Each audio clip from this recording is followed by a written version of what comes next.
আজ আমি রবিবারে কি কি বাজার করলাম চলো দেখো, তোমাদেরকে দেখাই। দেখো, কলমির শাক কিনেছি, কাঁচা লঙ্কা, শসা, আর আছে এখানে ছাড়ানো চিংড়ি মাছ, আর নিয়েছি টক দই, গুঁড়ো দুধ, লেবু, আর নিয়েছি মুরগির মাংস, আর আছে আদা, রসুন, আর আছে টমেটো, আর এখানে আছে বেসন, আর এই দুটো কিনেছি।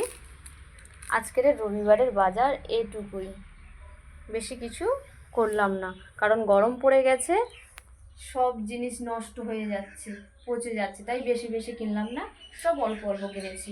প্রতিদিনই তো লাগে, তাই বেশি কিনে কি হবে, এখন তো কাঁচা সবজির মার্কেটে অনেক চাহিদা, তাই বেশি কিনলাম না, অল্প কিনেছি, এতে চলে যাবে কিছুদিন। আর আবার সামনে রবিবার আবার বাজার হবে। চলো টাটা।